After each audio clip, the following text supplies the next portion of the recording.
ప్రియమైన ఆత్మీయులారా అందరికీ నమస్కారం.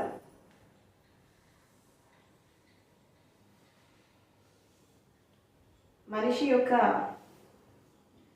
జీవితంలో శరీరం అనేది భౌతిక జీవితంలో జీవించడానికి ఎంత ఉపయోగపడుతుందో అదేవిధంగా మనసు కూడా అంతే కాంట్రిబ్యూట్ చేస్తుంది. శరీరం మనసు యొక్క మమేకత్వంతో మనిషి జీవితం అనేది సాగుతూ ఉంటుంది, పుట్టినప్పటి నుంచి మరణించేదాకా. శరీరము, హృదయము, ఇంద్రియాలు, అదేవిధంగా ఆలోచనలు ఇవన్నీ కూడా మనసుని అనుసరిస్తూ జీవిస్తూ ఉంటాయి. మనసే అన్నిటికీ మూలం, మనసే అన్నిటికీ ప్రధానం. కాబట్టి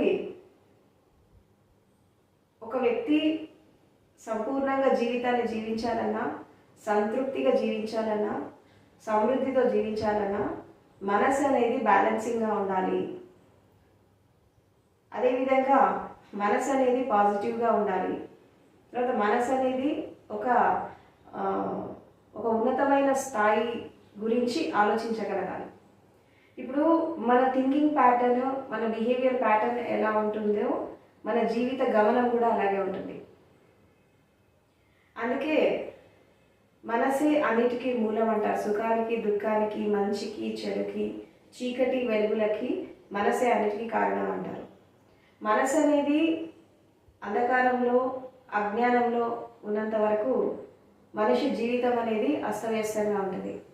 మనసు అనేది ఒక వెలుగు మార్గంలో, ఒక సత్య మార్గంలో ప్రయాణం చేస్తున్నప్పుడు మనకి జీవితం అనేది ఫలవంతంగా ఉంటుంది. ఎస్పెషల్లీ ఆధ్యాత్మిక మార్గంలో ప్రయాణం చేయాలి అనుకునే వాళ్ళు మనసుని తప్పకుండా నియంత్రించాలి. మనోనిగ్రహం అనేది రావాలి. తర్వాత ఆలోచనల నుండి విముక్తి కావాలి. అసలు మనసు అంటే ఏంటి అంటే ఈ జ్ఞాపకాలు, ఆలోచనలు, అదేవిధంగా ఊహలు, కల్పనలు, వీటి యొక్క సమాహారమే మనసు అంటే. ఈ మనసు అనేది గతంలో ఉన్నప్పుడు జ్ఞాపకాలతో ముందుకెళ్తూ ఉంటుంది. అదేవిధంగా మనసు అనేది మనకి వర్తమానంలో ఉన్నప్పుడు ఆలోచనలతో ముందుకెళ్తూ ఉంటుంది. ఇదే మనసు భవిష్యత్తు గురించి ఆలోచించినప్పుడు ఊహలు, కల్పనలు, ప్రణాళికలు, రకరకాల స్థితిలో ముందుకెళ్తూ ఉంటుంది. అంటే అఫ్కోర్స్ భౌతిక జీవితంలో మనం జీవిస్తున్నప్పుడు జ్ఞాపక శక్తి అవసరమే, ఆలోచన రావడం అవసరమే, భవిష్యత్తు గురించి ప్లానింగ్ కూడా అవసరమే. ఇది భౌతిక ప్రపంచంలో ఒక మనిషి ఉన్నతమైన స్థాయికి వెళ్ళాలంటే ఈ మూడు అవసరమే. కానీ వీటిలో అతి అనేది పనికిరాదు. ఇప్పుడు జ్ఞాపకాలు అనేవి ఎక్కువైపోయినా కష్టమే, ఆలోచనలు అతిగా వెళ్ళిపోయినా కష్టమే, ఊహలు, కల్పనలు, ప్లానింగ్స్, ప్రణాళికలు అవసరానికి మించి ఎక్కువైనా అది కూడా ప్రాబ్లమే. కాబట్టి జీవితంలో మనిషికి అన్నీ అవసరమే, కానీ అతి అనేది ఉండకూడదు. ఎందుకంటే అతి అనేది ఉన్నప్పుడు ఈ అవసరము కోరికలాగా మారుతుంది. కాబట్టి భౌతిక ప్రపంచంలో ఒక వ్యక్తి జీవిస్తున్నప్పుడు బ్యాలెన్స్గా జీవించాలి. మనసుని, శరీరాన్ని ఒక సవ్యమైన దిశలో తీసుకెళ్ళాలి. అప్పుడే జీవితంలో ఒక సమృద్ధి అనేది వస్తుంది అని మనము చూస్తూ ఉంటాం. మనము భౌతిక పరిస్థితులు చూస్తూ ఉంటే మనకి రకరకాల మనుషులు, రకరకాల మనస్తత్వాలు, రకరకాల స్థితిగతులు ఇవన్నీ చూస్తుంటే మనకు అర్థమైపోతూ ఉంటుంది. ఎవరి మనసు ఎలా ఉంటే, ఎవరి స్థితి ఎలా ఉంటే, వాళ్ళ జీవితం ఎలా ఉంటుందో మనకు కనబడుతూ ఉంటుంది భౌతిక ప్రపంచంలో. అంటే ఎక్కువ శాతం మనుషులు ఈ ఈర్ష్యతో, ద్వేషంతో ఎక్కువ జీవిస్తూ ఉంటారు, కోరికలతో ఎక్కువ జీవిస్తూ ఉంటారు. అసలు ఈర్ష, ద్వేషము ఎందుకు వస్తుంది మనసు లోపల? ఎందుకు వస్తుంది అంటే మనకు లేనిది, మనకు దక్కనిది, తర్వాత మనం పొందలేని జీవితంలో ఎదుటి వాళ్ళకి దక్కినప్పుడు, ఎదుటి వాళ్ళు దాన్ని ఫుల్ఫిల్ చేసుకున్నప్పుడు, వాళ్ళకి అది అందినప్పుడు ఆటోమేటిక్గా ఎదుటి వాళ్ళతో కంపేర్ చేస్తారు. నేను ఎలా ఉన్నాను, వాళ్ళు ఎలా ఉన్నారు. ఈ కంపారిజన్, పోల్చుకోవడం అనేది ఎంతవరకు అయితే ఉంటుందో అక్కడ తప్పకుండా ఈర్ష వచ్చేస్తుంది. ఇప్పుడు వాస్తవానికి ఎవరితో ఎవరు పోల్చుకోవాల్సిన అవసరం లేదు. ఎవరితో ఎవరు కంపేర్ చేసుకోవాల్సిన అవసరం లేదు, ఎవరితో ఎవరు కంపీట్ చేయాల్సిన అవసరం కూడా లేదు. పోటీతత్వము పోల్చుకోవడం అనేది అవసరం లేదు. ఎందుకంటే భౌతిక జీవితంలో ఒక వ్యక్తి ఎదుగుతున్నటువంటి క్రమంలో వాళ్ళ వాళ్ళ స్థితిగతులను బట్టి ప్రతి వ్యక్తి సమాజంలో ఎదుగుతారు. ఒక్కొక్కళ్ళు ఒక రంగంలో ఎదుగుతారు, ఒక్కొక్కళ్ళు ఒక స్థితిలో ఎదుగుతారు. కానీ ఎదుటి వాళ్ళ ఎదుగుదలని చూసి, ఎదుటి వాళ్ళ డెవలప్మెంట్ అభివృద్ధిని చూసి ఎప్పుడైతే ఈర్ష ద్వేషాలతో ఇంకొకళ్ళు ఉంటారో అది వాళ్ళ పతనానికి దారితీస్తుంది. ఎందుకంటే మనకి లేక ఏడవడం అనేది, దుఃఖపడడం అనేది దాంట్లో ఒక అర్థం ఉంటుంది. మనకి లేదు కాబట్టి మనం ఏడుస్తున్నాం.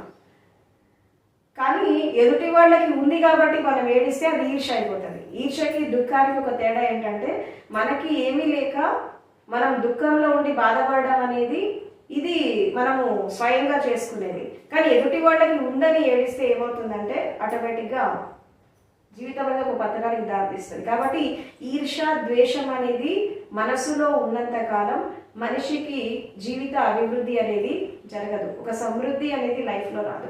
కాబట్టి ఎదుటి వాళ్ళకు ఉన్నదేదో వాళ్ళకు ఉంది, మనకు ఉన్నదేదో మనకుంది. ఎవరికి ఎంత ప్రాప్తమో అంత దొరుకుతుంది జీవితంలో. ఎవరి కర్మానుసారం, ఎవరి జీవిత విధానానుసారం వాళ్ళకి ప్రతిదీ అందుతూ ఉంటుంది. ఇప్పుడు ప్రకృతి కానీ విశ్వం కానీ ఒక వ్యక్తికి ఏది ఎప్పుడు ఏది అవసరమో, ఎప్పుడు ఏది అందాలో ఆ టైంకి అది అందిస్తూ ఉంటుంది. అప్పటి వరకు ఓపికతో సహనంతో మనిషి జీవితాన్ని చాలా గంభీరంగా ముందుకు తీసుకెళ్ళాలి. అంటే ఒక విధంగా సంకల్ప బలంతో ముందుకు తీసుకెళ్ళాలి. అది వచ్చే టైంలో అన్నీ వచ్చేస్తూ ఉంటాయి. సో కాబట్టి ఇక్కడ ఏంటంటే ఈ ఈర్ష ద్వేషం అనేది మనసు లోపల వచ్చినప్పుడు మనిషి ఒక దిగజారిపోతూ ఉంటాడు. దిగజారిపోవడమే కాకుండా వాళ్ళు ఎదుటి వాళ్ళ లైఫ్ని డిస్టర్బ్ చేస్తారు, వాళ్ళ లైఫ్ని డిస్టర్బ్ చేసుకుంటూ ఉంటారు. కాబట్టి భౌతిక ప్రపంచంలో జీవిస్తున్నప్పుడు కామము, క్రోధము, ఈర్ష, ద్వేషము, మదమత్సర్యాలు, అహంకారం, అజ్ఞానం ఇదంతా కూడా మనసులో ఇవన్నీ నెగిటివిటీస్. అంటే మనసుని ఒక నెగిటివిటీ వైపు తీసుకెళ్లేటటువంటి సాధనాలు ఇవన్నీ కూడా అరిషడ్ వర్గాలు అనేవి. ఇది భౌతిక ప్రపంచంలో దాదాపు 90% మంది ఇలాగే జీవిస్తున్నారు. మనం కళ్ళు తెరిచి ప్రపంచాన్ని చూస్తుంటే మనకి ఇది అర్థమైపోతూ ఉంటుంది. సరే, ఒక వ్యక్తి సాధారణమైనటువంటి జీవితాన్ని జీవించేటప్పుడు ఆ వ్యక్తి ఎలా ఉన్నా నడుస్తుంది, పెద్ద డిఫరెన్స్ ఏముండదు. ఏముంది, ఇంకా కొంచెం దిగజారిపోతాడు, మనిషి స్థితి నుంచి దిగజారిపోతాడు. మళ్ళీ లైఫ్ అనేది అస్తవ్యస్తంగా ఉంటుంది. మళ్ళీ అస్తవ్యస్త జీవితంతోనే ఈ యొక్క జీవితాన్ని కూడా ముగించేస్తాడు. మరణం సమయంలో కూడా అదే సంఘర్షణ ఉంటుంది, బతుకులో కూడా అదే సంఘర్షణ ఉంటుంది. అలా బ్రతికేస్తూ ఉంటారు. పెద్ద ఫరక్ ఏం పడదు. ఎందుకంటే మామూలుగా ఇప్పుడు మనిషి సిస్టమేటిక్గా బతకాలి, డిసిప్లిన్గా బతకాలి, సంకల్ప బలంతో బతకాలి, అదేవిధంగా మంచి మార్గంలో బతకాలి, ఒక ఉన్నతమైన శిఖరాలను జీవితంలో అందుకోవాలి అంటే అక్కడ ఒక జీవితంలో వేసే ప్రతి అడుగు చాలా జాగ్రత్తగా వేయాల్సి వస్తుంది. కానీ ఎట్లా పడితే అట్లా బతికే వాళ్ళకి ఇవన్నీ ఎందుకు అవసరం లేదు. వాళ్ళకి ఎట్లా పడితే అలా బతికే వాళ్ళే ప్రపంచంలో 90% మంది ఉన్నారు. అందుకే ఈరోజు సమాజం ఇంత అస్తవ్యస్తంగా ఉంది. కాబట్టి ఎస్పెషల్లీ భౌతిక ప్రపంచంలో మనం అన్ని రంగాల్లో హాయిగా ఎదిగి సంపద, సమృద్ధి, సౌభ్రాతృత్వము, ఒక శాంతి, తర్వాత ఒక ఎదుగుదల అనేది మనం చూడాలి అంటే మాత్రం ఒక సిస్టమేటిక్ లైఫ్ అనేది ఉండాలి, ఒక పద్ధతి ప్రకారంగా లైఫ్ అనేది ఉండాలి. అండ్ ఇక్కడ మెయిన్గా ఈ ద్వేషము, ఈర్ష ఈ రెండింటి నుంచి మనిషి విముక్తి కావాలి ఫస్ట్ భౌతిక ప్రపంచంలో జీవించేటప్పుడు. ఎందుకంటే కామము, క్రోధము, మదమాశ్చర్యాలు, అహంకారం ఇవన్నీ మనిషికి ఎందుకు వస్తాయి అంటే ఈర్ష ద్వేషాల వల్ల వస్తాయి. ఇప్పుడు మనకంటే ఎవరన్నా ఒక ఉన్నతమైన స్థాయిలో ఉన్నప్పుడు వాళ్ళని చూసి మనం ద్వేషిస్తాము, వాళ్ళని చూసి మనం ఈర్షపడతాము. కానీ ఆ ఈర్ష ద్వేషం అనేది ఎదుటి వాళ్ళకి ఎంత నష్టం చేస్తుందో అది తర్వాత విషయం. కానీ ఫస్ట్ వీళ్ళని మాత్రం నష్టపరుస్తుంది. ఎందుకంటే ఏదైనా మనల్ని దాటుకున్నాకే ఇతరులకు వెళ్తుంది. ఈ కోపము, అరిషడ్ వర్గాలు ఇవన్నీ ఎలా ఉంటాయంటే మనము ఒక అగ్నిని చేతిలో పట్టుకొని తిరగడమే. అది మనం వేరే వాళ్ళ మీద వేయాలని చూస్తాము, కానీ మొదట మన చేయితే కాలుతుంది. ఆ కామక్రోధ లోభాలలో, ఆ ఈర్ష ద్వేషాలలో కాలిపోతూ ఉంటారు మనుషులు. ఒక వ్యక్తిని మనం తిట్టాలన్నా, ఒక వ్యక్తిని మనం మోసం చేయాలన్నా, ఒక వ్యక్తిని మనం ద్వేషించాలన్నా, హింసించాలన్నా, లేకపోతే చంపాలన్నా ఎంత ప్లానింగ్ ఉంటుంది. తర్వాత ఎంత నిద్రలేని రాత్రులు గడుపుతారు, సరిగ్గా తిండి తినరు, సరిగ్గా శాంతితో ఉండలేరు, సరిగ్గా నిద్ర పట్టదు. అంటే అస్తవ్యస్తం అయిపోతుంది జీవితం అనేది. ఈ అస్తవ్యస్తమైనటువంటి జీవితంతోనే వాళ్ళు ఒక కర్మ చేసినప్పుడు అది ఎదుటి వాళ్ళకి ఎఫెక్ట్ అయిపోతుంది. ఇదే చెడు కర్మలు అంటారు వీటే. ఈ పాపకర్మలు చెడు కర్మలు అంటే ఇవే. అంటే మనసులో కోపాన్ని, ద్వేషాన్ని, అహంకారాన్ని, అజ్ఞానాన్ని పెంచుకొని ఎదుటి వాళ్ళ మీద మనం ఆ ప్రతాపాన్ని చూపించాలి అని మనం ఎప్పుడైతే అనుకుంటామో అదే ఒక పాపకర్మ. సో కాబట్టి ఎలా పడితే అలా జీవించే వాళ్ళకి ఇదంతా అవసరం లేదు, వాళ్ళ కర్మ వాళ్ళు అనుభవిస్తారు, తర్వాత విషయం. కానీ భౌతిక ప్రపంచంలో ఒక పాజిటివ్గా ఎదగాలి, మంచిగా ఎదగాలి, మానవత్వంతో ఎదగాలి, ఒక మంచి స్థితిని, ఒక ఉన్నత శిఖరాలను మనం అందుకోవాలంటే మాత్రం తప్పకుండా ఐషడ్ వర్గాల నుంచి విముక్తి పొందాలి, అహంకారం నుంచి విముక్తి పొందాలి, ఒక సమృద్ధిని సాధించాలి. అదేవిధంగా ఒక వివేకంతో, విజ్ఞానంతో మనము జీవితాన్ని ముందుకు నడిపించాలి. ఇక ఆధ్యాత్మిక విషయానికి వస్తే, ఎవరైతే స్పిరిచువల్గా ఎదగాలి అనుకుంటారో వీళ్ళు ఇంకా జాగ్రత్తగా ఉండాలి. భౌతిక ప్రపంచంలో జీవించే వాళ్ళు పొరపాటు చేస్తే పెద్ద ఫరక్ పడదు వాళ్ళకి. కానీ ఆధ్యాత్మికంలో ఉండేవాళ్ళు వీళ్ళు పొరపాటు, ఎక్కడైనా ఒక చిన్న పొరపాటు జరిగితే దాని నుంచి కోలుకోవడానికి అప్పుడప్పుడు కొన్ని సంవత్సరాలు పడుతుంది, అప్పుడప్పుడు ఈ జన్మ కూడా పోవచ్చు. కాబట్టి స్పిరిచువల్గా ఎదిగే వాళ్ళు ఈ మనస్సు నుండి ఎలా విముక్తి కావాలా, ఈ ఆలోచనల నుండి ఎలా విముక్తి కావాలి, మనం ఎలా ఈ మనాతీత అవస్థకి, ఆలోచన రహిత స్థితికి, ఒక ప్రశాంతకరమైన స్థితికి, శూన్య స్థితికి మనం ఎలా వెళ్ళాలి, అసలు మనసు నిర్మాణం అనేది ఎలా జరిగింది, ఇది మనం ఒకసారి ఒక సింహావలోకనం చేసుకుంటే మనకి ఒక విషయం అర్థమవుతుంది. ఏంటి అంటే, మనసు అనేది తల్లి గర్భంలో ఉన్నప్పుడు ఒక పిల్లాడికి మనసు ఉండదు. తల్లి గర్భం నుంచి బయటికి వచ్చాక ఈ మానసిక నిర్మాణం అనేది జరుగుతూ ఉంటుంది. అది ఎట్లా మొదలవుతుంది మనసు అనేది అంటే, ఒక పేరుతో మొదలవుతుంది. ఆ పేరు, ఇప్పుడు ఫర్ ఎగ్జాంపుల్ ఒక పిల్లాడు పుట్టగానే ఆ పిల్లడికి ఒక పేరు ఇస్తారు.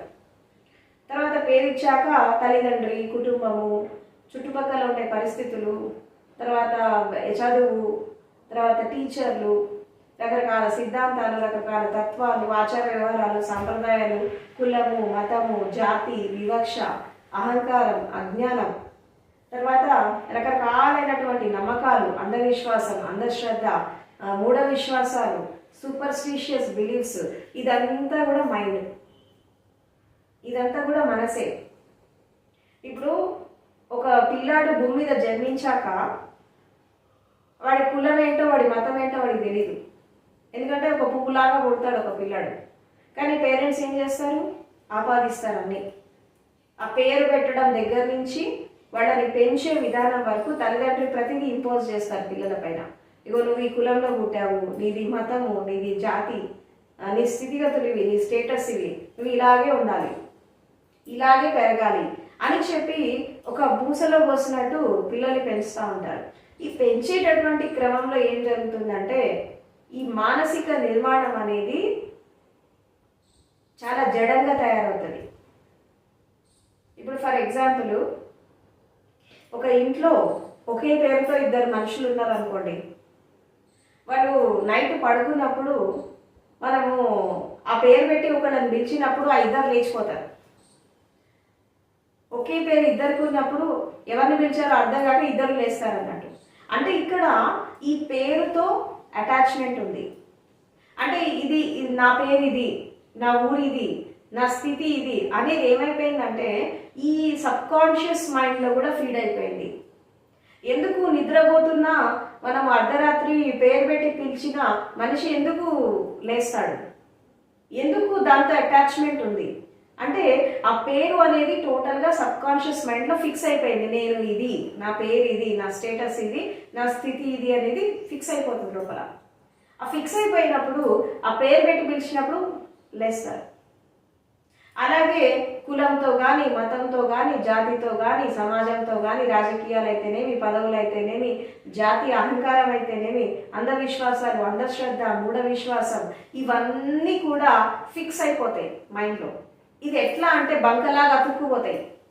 ప్రతి రక్త బిందువులో, ప్రతి ఒక్క స్థితిలో అవి అన్నీ ప్రతి ప్రవాహంలో మొత్తము అవి కరిగిపోయినాయి, ఈ క్వాలిటీస్ అన్నీ కూడా.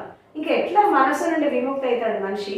ఇన్ని లోపల పెట్టుకున్నాక పేరు నుంచి మొదలైనటువంటి ఈ అస్తిత్వం అనేది ఇన్ని రకాల స్థితులలో మనిషి లోపల చెత్తాచెదారం నింపేశాక ఈ సబ్ కాన్షియస్ మైండ్ ఈ చెత్తాచెదారంతో నిండుకున్నప్పుడు ఇక ఆలోచనలు రమ్మంటే ఎందుకు రావు? తప్పకుండా వస్తాయి. మరి ఎలా మనిషి ఈ ఆలోచనల నుండి విముక్తి కావాలి? ఎలా ఈ సబ్ కాన్షియస్ మైండ్లో ఉండేటటువంటి ఈ రకరకాల జాడ్యాలు అంటారు వీటన్నిటిని ఒక బంకలాగా పట్టుకుంటాయి. ప్రతి మనిషి మైండ్ అది మనసు అనేది ఎలా ఉంది అంటే ఒక ఒక జిడ్డుతో కూడుకున్నట్టు పెనం ఉంటుంది చూసారా, అట్లా అన్ని అతుక్కుపోయినాయి మొత్తం. బాగా ఆయిల్ వాడి వాడి ఒక పాత్ర అనేది ఎలా తయారవుతుందో ఆ మనిషి మనసు కూడా అంత జడత్వంగా అంత జిడ్డుగా ఒక పటుత్వంతో తయారైపోయింది. సాలిడిటీ అయిపోయింది మనసు అనేది, ఒక గడ్డగట్టుకుపోయింది. ఈ మనసు అనేది ఎట్లా కలుగుతుంది? దీని నుంచి మనం ఎలా విముక్తి కావాలి? ఎలాంటి క్వాలిటీస్ మనం పెంచుకోవాలి? పెంచుకుంటే దీని నుంచి మనం విముక్తి అయిపోతాము అనేది ఈరోజు మనము తెలుసుకుందాం. ఎస్పెషల్లీ స్పిరిచువల్ పాత్లోకి వెళ్ళే వాళ్ళకి మనసు అనేది ఉండద్దు. అసలు ధ్యానం అంటేనే మనసు లేనటువంటి స్థితి. ధ్యానం నిర్విషయం అనహా అంటే నిర్విషయము, నిర్వాసన, నిరహంకారము, నిరాకారం, ఆలోచన రహిత స్థితి, నిర్మలమైన స్థితి, ఇది ధ్యాన స్థితి. కాబట్టి మెడిటేషన్ పాత్లో వెళ్ళాలన్నా, భక్తి మార్గంలో వెళ్ళాలన్నా, యోగ మార్గంలో వెళ్ళాలన్నా, ఒక జ్ఞానోదయాన్ని అందుకోవాలంటే మాత్రం తప్పకుండా మనసుని అర్థం చేసుకోవాలి, మనసు నుండి విముక్తి కావాలి, ఈ ఆలోచన రహిత స్థితికి రావాలి, ఒక నిర్మలమైన స్థితికి రావాలి. అంటే మనం ఏం చేయాలి? వీటన్నిటికీ మూలం అనేది ఎక్కడ ఉంది అంటే ఇక్కడ మనకి ఒక విషయం అర్థం చేసుకోవాలి. ఏంటి అంటే ఏదైతే మనము కాకుండా ఉన్నామో ఇది మనం కాదు అని చెప్పి మనం తెలుసుకోవాలి. ఫర్ ఎగ్జాంపుల్, ఇప్పుడు ఒక శరీర నిర్మాణం అనేది జరిగాక దానికి ఒక పేరు ఇచ్చారు. అంటే ఎట్లా అంటే ఒక వస్తువుని తయారు చేసి దానికి ఒక పేరు ఇచ్చినట్టు మనిషికి కూడా అలా ఒక పేరు ఇచ్చారు. ఈ పేరుతో ఐడెంటిఫికేషన్ అనేది స్టార్ట్ అయింది.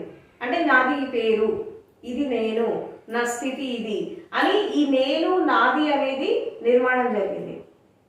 ఈ నిర్మాణం జరిగినప్పుడు అది బలంగా ఒకదానికోటి ఒక నెట్వర్కింగ్ లాగా, ఒక చైన్ ప్రాసెస్ లాగా మనసు అనేది ఒక పెద్ద అది ఎట్లా అంటే ఒక దయ్యంలాగా కనబడుతుంది ప్రతి మనిషికి మనసు అనేది. దాన్ని చూసేసరికి అమ్మో దీని నుంచి మనం ఎప్పుడు విముక్తి అయిపోతాము, ఈ ఆలోచన నుంచి మనం ఎప్పుడు విముక్తి అవుతాం, అసలు మనకి జ్ఞానం వస్తుందా రాదా అని చెప్పి ప్రతి సాధకుడికి ఒక డౌట్ వస్తూ ఉంటుంది, ఈ మనసు నుంచి మనం ఎలా విముక్తి కావాలనేది. అయితే ఇక్కడ మనసు లోపల 4 పొరలు ఉంటాయి. ఒకటి ఇంటలెక్ట్ మైండ్ ఉంటుంది, కాన్షియస్ మైండ్ ఉంటుంది, తర్వాత అన్కాన్షియస్ మైండ్ ఉంటుంది, సబ్ కాన్షియస్ మైండ్. ఈ 4 లేయర్స్, పొరలు అనమాట మనసులో. ఈ ఫస్ట్ది ఏంటంటే ఇంటలెక్ట్ మైండ్ అంటే బుద్ధి, రెండవది చేతన మనస్సు. అయితే మనం ఏదైతే ఈ ధర్మ గ్రంథాలు, శాస్త్రాలు, పురాణాలు, ఇతిహాసాలు, గురువులు చెప్పింది, పుస్తకాలు చదివింది, ఏదైతే ఈ జ్ఞానం ఏదైతే ఉందో ఇది కేవలము బుద్ధి వరకు, ఈ చేతన మనస్సు వరకే పోతోంది. కానీ ఈ అచేతన మనస్సులో, అంతర్చేతనలో ఇది పోవట్లేదు. అంతర్చేతనలో ఏమున్నాయి? సబ్ కాన్షియస్ మైండ్లో ఏముంటాయి? సింపుల్గా చెప్పాలంటే నీ పేరుతో అటాచ్మెంట్ ఉంటుంది, నీ జాతితో నీకు అటాచ్మెంట్ ఉంటుంది, నీ వాళ్ళతో నీకు అటాచ్మెంట్ ఉంటుంది, తర్వాత నీ రకరకాల స్థితులు, నీ జాడ్యాలు, నీ మంచి, నీ చెడు, మిత్రులు, శత్రువులు, వీటన్ని చెత్తాచెదారం అంతా సబ్ కాన్షియస్లో ఉంటుంది. కానీ ఈ బుద్ధి తర్వాత చేతన మనసు ఎలా ఉంటుందంటే ఇది ధర్మ ప్రవచనాల కోసము, దీనికోసం, దానికోసం ఆలోచిస్తూ ఉంటుంది. కానీ ఈ బుద్ధి ఏదైతే ఆలోచిస్తుందో, ఈ చేతన ఏదైతే అనుభవిస్తుందో ఈ లోపం దాకా పోవట్లేదు, ఈ సబ్ కాన్షియస్ మైండ్ వరకు పోవట్లేదు. ఈ పోకపోవడం వల్ల ఏమవుతుందంటే మార్పు అనేది రావట్లేదు మనిషి లోపల. ఇప్పుడు ఆధ్యాత్మిక మార్గంలో మనం ప్రవేశించాక గురువులు ఎన్నో చెప్తా ఉంటారు, ఎన్నో విషయాలు మనం వింటూ ఉంటాం. ధ్యానం చేయాలి, సమాధిలోకి వెళ్ళాలి, ఆత్మజ్ఞానం పొందాలి, బ్రహ్మజ్ఞానం పొందాలి, తర్వాత ఈ జనన చక్రం నుంచి బయటికి రావాలి, ఒక పరిపూర్ణ జ్ఞానాన్ని అందుకోవాలని చెప్పి గురువులు మనకు చాలా చెప్తా ఉంటారు. కానీ ఈ గురువులు చెప్పిన విషయాలు, మనం చదివిన విషయాలు ఎంతవరకు పోతున్నాయి అంటే బుద్ధి వరకే పోతున్నాయి, చేతన మనస్సు వరకే పోతున్నాయి. చేతన మనస్సు ఒకటి అనుకుంటే సబ్ కాన్షియస్ మైండ్ ఇంకోటి అనుకుంటుంది. అసలు ఇది జ్ఞానాన్ని పొందాలి అని అనుకునేది కాన్షియస్ మైండ్. కానీ సబ్ కాన్షియస్ ఏంటి? దాని స్వభావానికి అది బానిస. ఇది దాని స్వభావానికి అది బానిస అయినప్పుడు అది ఏం చేస్తుంది? అది గతంతో ముడిపడేసుకొని ఉంది. గత జీవితంతో, గత జ్ఞాపకాలతో, గత సంస్కారాలతో బాల్యం నుంచి నువ్వు వేసుకున్నటువంటి నీ కండిషనింగ్స్, నీ డెసిషన్స్, వీటన్నిటి మీద ఆధారపడి సబ్ కాన్షియస్ మైండ్ పనిచేస్తూ ఉంటుంది. కాబట్టి ఈ యొక్క చేతన తర్వాత ఈ బుద్ధి వికాసం అనేది ఈ జరిగేటటువంటి క్రమంలో మనం ఎలా దాని నుంచి విముక్తి కావాలి అంటే ఇక్కడ ఏమంటారంటే ఈ సరళమైనటువంటి చిత్తం అనేది సరళంగా కావాలి, తర్వాత వినయంగా ఉండాలి, విధేయతతో ఉండాలి, తర్వాత ఒక నిర్మలం కావాలి, మనసు అనేది నిర్మలం కావాలి, మనసు అనేది సరళమైపోవాలి, సహజమైపోవాలి. అంటే సరళత్వము, సహజత్వము, నిర్మలత్వం ఈ మూడు జరిగితే అప్పుడు వ్యక్తి ఈ గతం నుంచి విముక్తి అవుతాడు.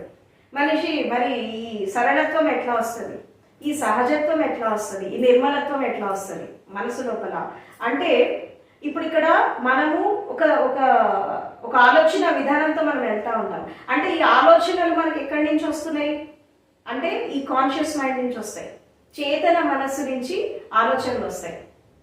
తర్వాత బుద్ధి అనేది ఒకదాన్ని చూస్తుంది, అంటే ఒక విజ్ఞానాన్ని అందుకుంటుంది. అంటే పుస్తక జ్ఞానమైన గురువులు చెప్పిందని అది బుద్ధి వరకు అందుకుంటుంది. ఈ కాన్షియస్ మైండ్ ఏం చేస్తుంది, అరే నేను ఈ మార్గంలో ప్రయాణం చేయాలి అని అనుకుంటుంది. ఇది చేతన మనసు అనుకుంటుంది, ఇది బాగుంది, ఈ మార్గాన్ని నేను అందుకోవాలనుకుంటుంది. కానీ ఈ మధ్యలో ఈ చేతన మనసుకి తర్వాత ఈ అంతర్ చేతనకి మధ్యలో ఏముంది, అవచేతన ఉంది, అంటే అన్కాన్షియస్ స్టేట్ ఉంది. ఈ అన్కాన్షియస్ స్టేట్ అనేది నువ్వు ఏదైతే పైన పెరిఫెరీగా ఏదైతే నువ్వు ఆలోచిస్తున్నావో ఈ అన్కాన్షియస్ ఉండడం వల్ల ఏమైపోతుందంటే నీకు సబ్ కాన్షియస్కి నువ్వు పైన అనుకుంది లోపల దాకా వెళ్ళట్లేదు. సబ్ కాన్షియస్కి ఇవేవి అర్థం కావు, దాని స్వభావానికి అది బానిస, అది రాగద్వేషాలతో కాలిపోతూ ఉంటుంది. అంటే మంచి జరిగితేనేమో కావాలంట, చెడైతే వద్దు వద్దంట, దాని స్వభావానికి అది బానిస.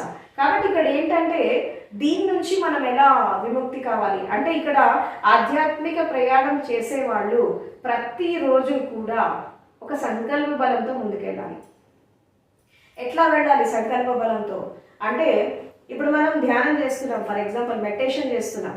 మెడిటేషన్ చేసేదానికంటే ముందు ఒక సంకల్ప బలం తీసుకోవాలి. ఏం తీసుకోవాలి సంకల్ప బలం అంటే ఏమైనా సరే నేను ధ్యాన స్థితిలో ప్రవేశించాలి, ఏమైనా సరే నేను జ్ఞానాన్ని పొందాలి, ఏమైనా సరే నేను ఈ యొక్క ఆ ఉన్నతమైనటువంటి ఆ పరమ సత్యాన్ని నేను తెలుసుకోవాలి అని చెప్పి ప్రతిరోజు కూడా సంకల్ప బలం తీసుకోవాలి.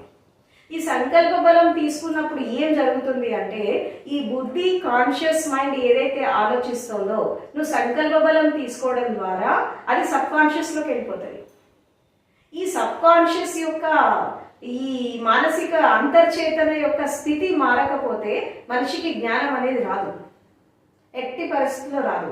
కాబట్టి ఈ చిత్తం అనేది సరళంగా కావాలంటే, సహజంగా కావాలంటే ఏం కావాలి అంటే ఇక్కడ ఒక విషయాన్ని మనం అర్థం చేసుకోవాలి. ఏంటి అంటే ఈ సహజత్వంగా జీవించడం, సరళంగా జీవించడం ఎలా అలవాటు చేసుకోవాలి భౌతిక జీవితంలో అంటే ఇప్పుడు ఏదైతే మనకు దక్కిందో మన లైఫ్లో అది ఏ విషయంలోనైనా కానీ భౌతిక విషయాల్లో కూడా ఏదైతే మనకు అందుతుందో దాని పట్ల ఒక కృతజ్ఞతా భావం అనేది ఉండాలి. కృతజ్ఞతా భావం ఏదైతే మనకి దొరుకుతుందో దాని పట్ల ఒక గ్రాటిట్యూడ్, కృతజ్ఞతా భావం. ఏదైతే మనకి దొరకదో దాని గురించి అసలు ఆలోచించదు. ఏదైతే మనకు దక్కదో, ఏదైతే మనకు అందదో దాని గురించి మనం అసలు ఆలోచించద్దు, దాని మీద ద్వేషాన్ని పెట్టుకోవద్దు. అది వేరే వాళ్ళకి అందినప్పుడు ఈర్ష పెట్టుకోవద్దు, మనకి అందలేదని ద్వేషం పెట్టుకోవద్దు. ఇట్లా మనము గతం నుంచి విముక్తి అయిపోతాం. ఈ సూత్రం బాగా అర్థం చేసుకోండి. ఎప్పుడు మనిషి గతం నుంచి విముక్తి అయిపోతాడంటే ఏదైతే మనకి అందుతుందో, ఏదైతే మనం అనుభవిస్తున్నామో దాని పట్ల ఒక గ్రాటిట్యూడ్, కృతజ్ఞత భావం, భగవంతుడి పట్ల అనుకోండి, గురువు పట్ల అనుకోండి, యూనివర్స్ పట్ల అనుకోండి, ప్రకృతి పట్ల ఒక గ్రాటిట్యూడ్, కృతజ్ఞత భావం అనేది మనం వ్యక్తపరచాలి. అదేవిధంగా ఏదైతే మనకి దక్కదో, ఏదైతే మనకు అందదో దాని పట్ల ద్వేషం కానీ ఈర్ష కానీ పెట్టుకోవద్దు. అంటే వేరే వాళ్ళకి అది దక్కినప్పుడు వాళ్ళ పట్ల ఈర్ష్యం పెట్టుకోవద్దు, మనకి దక్కలేదని ద్వేషం పెట్టుకోవద్దు. అంటే దొరకని దాని పట్ల కూడా ఒక శాంత స్వభావం అనేది అక్కడ ఉండాలి. అంటే ఈ బ్యాలెన్స్ చేయాలి, దొరికిన దాన్ని దొరకని దాన్ని రెండింటిని బ్యాలెన్స్ చేస్తూ దొరికిన దాని పట్ల ఒక కృతజ్ఞతా భావము, దొరకని దాని పట్ల అసలు ఆలోచన పెట్టుకోవద్దు. ఇంకా అది మనకి ప్రాప్తం లేదు అని దాన్ని వదిలేసేయాలి. దాని గురించి మనం థింకింగ్ చేయొద్దు. అది మనకి దొరికినప్పుడు దొరుకుతుంది. ఇప్పుడు దొరకలేదు అని చెప్పి దాని గురించే దొరకలేదు అని ఆలోచించుకుంటా దొరకని దాని గురించి ఆలోచించి దొరికిన దాన్ని పోగొట్టుకుంటున్నారు మనుషులు. విచిత్రం ఏంటి అంటే మన దగ్గర ఏదైతే ఉందో దాంతో తృప్తిగా జీవించడం రాక అందరి దాని కోసము ఆలోచిస్తూ దొరికిన దాన్ని పోగొట్టుకుంటున్నారు. ఒకే ఒక సూత్రము సాధకులకు ఏంటి అంటే గతం నుంచి విముక్తి కావాలంటే అందిన దాని పట్ల గ్రాటిట్యూడ్ వ్యక్తపరచాలి. అందరి దాని గురించి ఆలోచించద్దు. అది నీకు వచ్చినప్పుడు నీకు వస్తుంది. ప్రకృతి నీకు ఎప్పుడు ఇవ్వాలి, ఆ యూనివర్స్ నీకు ఎప్పుడు ఇవ్వాలి, నీకు ఏ టైంలో ఏది కావాలి అని చెప్పి అది ఇచ్చేస్తుంది ఆ టైంకి. నువ్వు దాని గురించి ఎక్కువ ఓవర్ థింకింగ్ అనేది చేయొద్దు. అప్పుడు ఏమవుతుందంటే ఈ గ్రాటిట్యూడ్ తర్వాత వదిలేయడం ఏంటి, దొరకని దాన్ని వదిలేయడము, దొరికిన దాని పట్ల కృతజ్ఞతా భావం వ్యక్తపరచడం పట్ల ఏమవుతుందంటే నువ్వు గతం నుండి విముక్తి అయిపోతావు. ఇది ఫస్ట్ టెక్నిక్. తర్వాత రెండవది ఏంటి, ఇప్పుడు భవిష్యత్తు నుంచి కూడా మనం విముక్తి కావాలి. ఎట్లా మనం భవిష్యత్తు నుంచి విముక్తి అయిపోతాం అంటే ఏదైతే మనం అనుభవిస్తున్నామో దాన్ని సంపూర్ణంగా అనుభవిస్తూ మనం అనుభవిస్తున్న దాంట్లో వేరే వాళ్ళకు కూడా భాగం ఇవ్వాలి. వేరే వాళ్ళకు కూడా మనం దాన్ని షేర్ చేయగలగాలి. అట్లీస్ట్ ఒక 1%, 2%, 3% మనకు ఎంత సాధ్యమైతే అంత మనం షేరింగ్ చేస్తూ ఉండాలి. ఎదుటి వాళ్ళకి మనం ఎంత ఇవ్వగలిగితే అంత షేర్ చేస్తూ ఉండాలి. ఈ షేర్ చేయడంలో ఏమవుతుందంటే ఈ భవిష్యత్తులో నీకు ఇంకా అబండెంట్గా వస్తూ ఉంటుంది. ఇది గుర్తుపెట్టుకోండి. భవిష్యత్తు గురించి ప్లానింగ్లు, ప్రణాళికలు, ఊహలు, కల్పనలు అతిగా చేయాల్సిన అవసరం లేదు. ఎందుకంటే నువ్వు వర్తమానంలో ఎలా జీవిస్తున్నావో రేపటి రోజు నీకు అలాగే ఉంటుంది. అంటే గతంలో నువ్వు ఎలా ఉన్నావో దాని రిజల్ట్ నీకు వర్తమానంలో వచ్చింది. ఈ వర్తమానంలో నువ్వు ఎలా ఉంటావో దీన్ని బట్టి నీ భవిష్యత్తు ఉంటుంది. అంటే వర్తమానానికి గతం అనేది పునాది, భవిష్యత్తుకి వర్తమానం అనేది పునాది. ఈ రోజు నువ్వు ఎలా ఉంటున్నావో ఇదే నీకు క్యారీ ఫార్వర్డ్ అయిపోతుంది. కాబట్టి మనకున్న దాంట్లో మనం సంతృప్తిగా జీవిస్తూ ఎదుటి వాళ్ళకు కూడా మనం దాన్ని పంచగలిగితే భవిష్యత్తులో నీకు ఇంకా అబండెంట్గా వస్తూ ఉంటుంది, ఇంకా నీకు ఎదుగుదల ఉంటుంది, ఇంకా నీకు ఉన్నతమైన స్థితికి నువ్వు వెళ్తూ ఉంటావు. ఇట్లా చేయడం వల్ల ఏమవుతుంది అంటే నీకు చిత్తం అనేది సరళంగా అయిపోతుంది, తర్వాత నిర్మలం అయిపోతుంది. ఇది మనం డే టు డే రొటీన్ లైఫ్లో మనం దీన్ని ప్రాక్టీస్ చేయాలి. అందరికీ అర్థమైంది అనుకుంటున్నా. ఒకటేంటి, గతం నుంచి విముక్తి కావాలంటే మనకి ఏదైతే దొరుకుతుందో జీవితంలో, ఏదైతే మనకు ఒక వరప్రసాదం లాగా వస్తుందో, ఏదైతే మనకు ఒక గిఫ్ట్ లాగా వస్తుందో ప్రకృతి నుంచి కానీ, మనుషుల నుంచి కానీ, లేకపోతే యూనివర్స్ నుంచి, మీరు దేవుడు అనుకోండి, ఏదైనా పేర్లు పెట్టుకోండి, దేని నుంచి అయితే మనకు వస్తుందో దాని పట్ల ఒక గ్రాటిట్యూడ్ వ్యక్తపరచాలి, కృతజ్ఞతా భావం. Thank you. తర్వాత ఏదైతే మనకు అందదో దాని గురించి మనం అసలు ఆలోచించాలి. అదంటే మనకు అది ప్రాప్తం లేదు, అది రాలేదని వదిలేసేయాలి, దాని గురించి ఆలోచించద్దు. అది వేరే వాళ్ళకి దక్కినప్పుడు మనం వాళ్ళని ద్వేషం పెట్టుకోవద్దు. ఈ మూడు ఒక మనిషి దైనందిన జీవితంలో తప్పకుండా పాటించాలి. ఒకటి.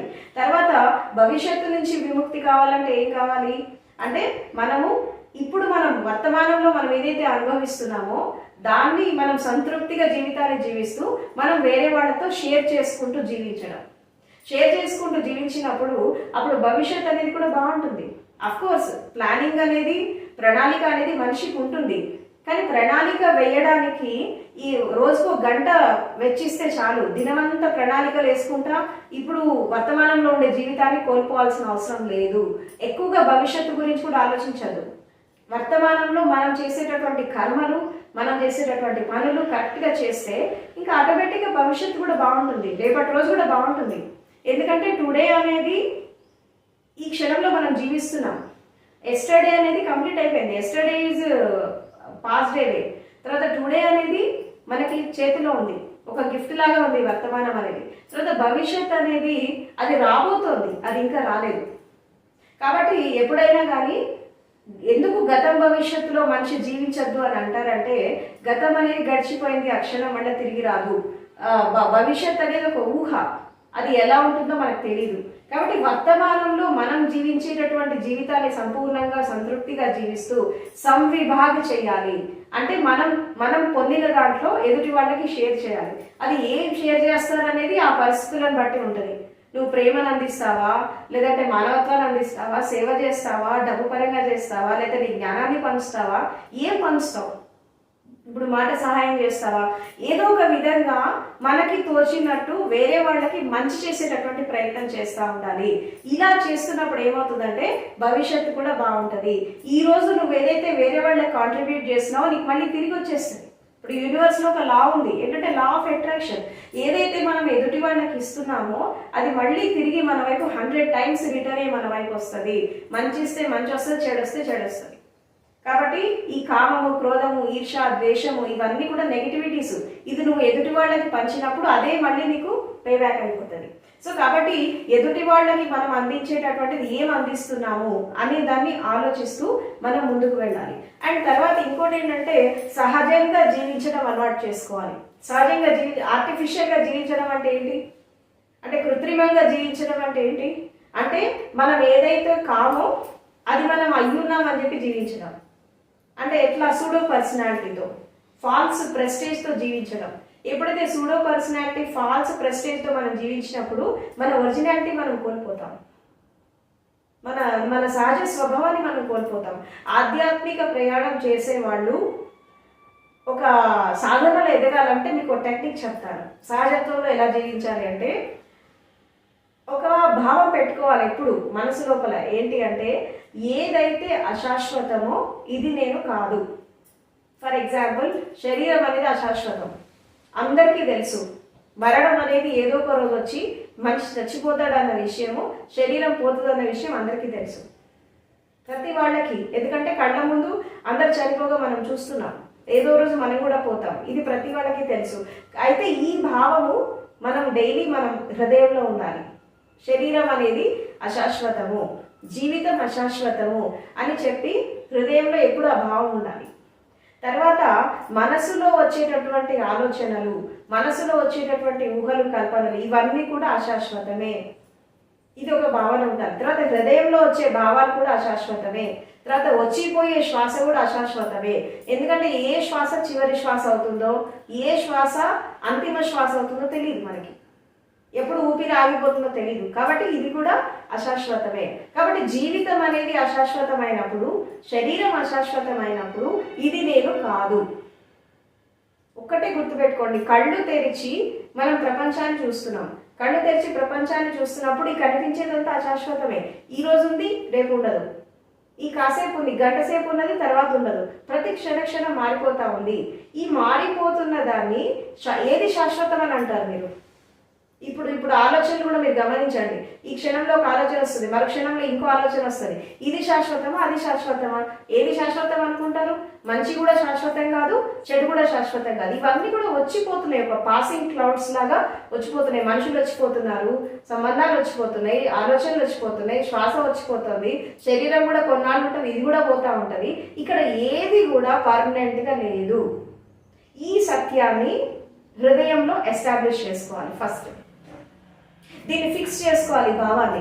ఇక్కడ ప్రపంచంలో ఏది శాశ్వతం కాదు, నా ఆలోచనలు శాశ్వతం కాదు, నా మనసు శాశ్వతం కాదు, నా శరీరం కూడా శాశ్వతం కాదు, ఇదేది శాశ్వతం కాదు. కానీ ఇప్పుడు ఈ క్షణం ఉన్నాయి, మరుక్షణం ఉండకపోవచ్చు అని చెప్పి జీవితాన్ని అర్థం చేసుకుంటూ ముందుకెళ్ళాలి. అంటే ఈ భావం అనేది ఫిక్స్ కావాలి మన లోపల, ఈ హృదయంలో ఇది ఫిక్స్ కావాలి. ఎప్పుడైతే హృదయంలో ఇది ఫిక్స్ అయిపోతుందో సహజంగా ఏం జరుగుతుంది అంటే మార్పు వస్తూ ఉంటుంది. ఈ మార్పు వస్తూ ఉన్నప్పుడు ఏం జరుగుతుందంటే మనసు మెల్లమెల్లగా సహజం అయిపోతూ ఉంటుంది. మనసు ఎందుకు గతం భవిష్యత్తుల మధ్యలో పరిగెడుతుంది తెలుసా మీకు? ఏదైతే శాశ్వతం అనుకుంటుందో దాని వెంబడి పరిగెడుతుంది. జీవితం శాశ్వతం అనుకుంటే జీవితం పడిపోతూ ఉంటుంది, ప్రపంచం శాశ్వతం అంటే ప్రపంచం పడిపోతూ ఉంటుంది. ఎందుకంటే ఇది శాశ్వతం కాదు అని చెప్పి మీ లోపల ఫిక్స్ కావాలి. ఇది ఫిక్స్ అయిపోయినప్పుడు ఆటోమేటిక్గా మనసు సరళం అయిపోతూ ఉంటుంది, సహజం అయిపోతూ ఉంటుంది. ఎప్పుడైతే మనసు సరళము సహజము అయిపోయినప్పుడు నిర్మలం అయిపోతుంది. ఈ నిర్మలం అయిపోయినప్పుడు ధ్యాన స్థితి వచ్చేస్తుంది, ఆలోచన రహిత స్థితి వచ్చేస్తుంది. కాబట్టి ప్రతిరోజు మెడిటేషన్ చేసేటప్పుడు ఈ 3 విషయాలు గుర్తుపెట్టుకోవాలి. అంటే మెడిటేషన్ చేసేదానికంటే ముందు ఫస్ట్ మనకి అందిన దాని పట్ల కృతజ్ఞత భావము, అందని దాన్ని మర్చిపోవడము, దాన్ని పక్కకు పెట్టేయడం, ఇది ఒక ఫస్ట్ టెక్నిక్. రెండవది ఏంటి?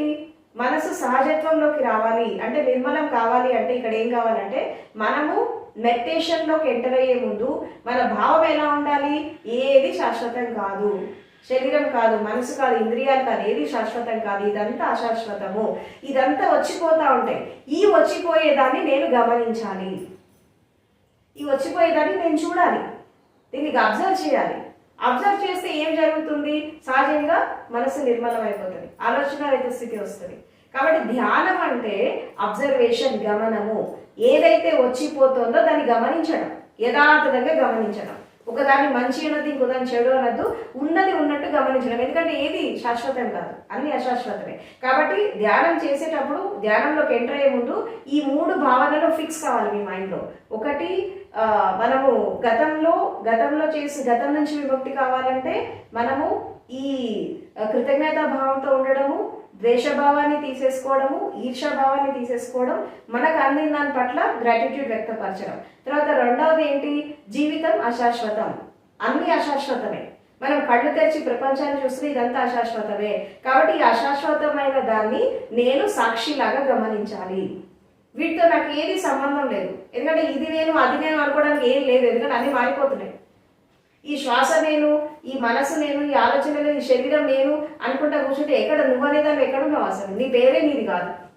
ఇప్పుడు తల్లిదండ్రి దేవుళ్ళ పేరు తీసుకొచ్చి మనుషులకు పెడతారు. ఇప్పుడు రాముడి పేరు, లేదంటే ఈ రకరకాల గురువుల పేర్లు పెడతా ఉంటారు. అంత మాత్రం వాళ్ళు గురువులు అయిపోతారా, దేవుళ్ళు అయిపోతారా? ఆ పేరు పెట్టుకునేంత మాత్రం దేవుళ్ళు అయిపోతారా? నీ స్వభావం అసలు దైవత్వంతో నిండిపోవాలి కదా. ఇప్పుడు రకరకాల స్థితులలో రకరకాల పేర్లు పెట్టుకొని బతికే వాళ్ళు అందరూ వాళ్ళలాగా బతుకుతున్నారా? ఎందుకు జీవించట్లేదు? అంటే నీ పేరుకి నీ స్వభావానికి సంబంధమే లేదు, నీ పేరుకి నీ శరీరానికి సంబంధమే లేదు. ఇక్కడ ఏది నేను అనుకుంటావు? నీ పేరు నీది అనుకుంటావా, నీ శరీరం నీది అనుకుంటావా? ఇక్కడ ఏది నీది కాదు. శరీరం వచ్చాక తల్లిదండ్రులు పేరు పెట్టారు, ఎందుకంటే ఇంత పెద్ద ప్రపంచంలో నేను గుర్తుపట్టాలి కాబట్టి. నీకు ఒక ట్రేడ్ మార్క్ ఇచ్చేసారు, ఆ పేరుతో నీకు ఐడెంటిఫికేషన్ వచ్చింది. ఈ ఐడెంటిఫికేషన్ రావడం నువ్వు ఏం చేస్తున్నావు? ఇది నేను అది నేను అనుకుంటా కూర్చుంటున్నావు. కానీ నీ పేరు కూడా నువ్వు కాదు, నీ శరీరం కూడా నువ్వు కాదు, నీ మనసు కూడా నువ్వు కాదు, ఇదేది నువ్వు కాదు, ఇదేది నేను కాదు అని చెప్పి నీ హృదయంలో ఫిక్స్ అయిపోవాలి. ఎప్పుడైతే ఇది నేను కాదు, అది నేను కాదు అనుకుంటా మన హృదయంలో ఫిక్స్ అయిపోయినప్పుడు మరి నేనేంటి అనేటటువంటి క్వశ్చన్ ఎరేజ్ అవుతుంది మీ లోపల. ఎప్పుడైతే నేనేంటి అని క్వశ్చన్ ఎరేజ్ అయినప్పుడు అప్పుడు నీ నిజమైనటువంటి స్వభావం కోసం నువ్వు వెతుకుతావు. అప్పుడు నీకు అంతర్యాత్ర స్టార్ట్ అవుతుంది, ఇన్నర్ జర్నీ స్టార్ట్ అవుతుంది. అందుకే ఫస్ట్ ఏదైతే మనం కాకుండా ఉన్నామో అది మనం కాదు అని చెప్పి రోజు భావనలో పెట్టుకోవాలి. నిజంగా ధ్యానంలో ఏదైనా ఆలోచన వస్తే, హృదయంలో ఏదైనా భావం వచ్చినప్పుడు ఇది రావాలి. ఇప్పుడు ఒక ఆలోచన వచ్చింది, ఇది నేను కాదు అనుకోవాలి. ఒక భావం వచ్చింది, ఇది నేను కాదు. నిజంగా నువ్వు ఏదైనా అనుకోవాలనుకుంటే ఇది నేను కాదు అనుకోవాలి. నీకు ఏదైనా ఆలోచన వస్తే ఇది నేను కాదు అనుకోవాలి. ఇదే నేను అయ్యున్నాను అనుకున్నప్పుడు నువ్వు ఆలోచన కూడా వెళ్ళిపోతావు. ఈ భావమే నేను అనుకున్నప్పుడు నువ్వు దాంతో వెళ్ళిపోతావు. ఈ శరీరమే నేను అనుకున్నప్పుడు శరీరంలో కదలికలు వచ్చినప్పుడు కదిలిపోతావు. కాబట్టి మెడిటేషన్లో కూర్చున్నప్పుడు గతం నుండి విముక్తి కావాలి, భవిష్యత్ ఊహల్లో కాకుండా వర్తమానంలో స్థిరమైపోయి యథాతథంగా జరిగేదాన్ని మనం గమనిస్తున్నప్పుడు అప్పుడు శరీరం నుండి, ఆలోచనల నుండి మనం విముక్తి అయిపోతాం. తర్వాత ఇంకా సరళం కావాలి. సరళం కావాలంటే చిన్నపిల్లలాగా అయిపోవాలి. Unless you become a child like you cannot enter in to the Kingdom of God అని అంటారు. చిన్నపిల్లలుగా కావడం అంటే ఏంటి?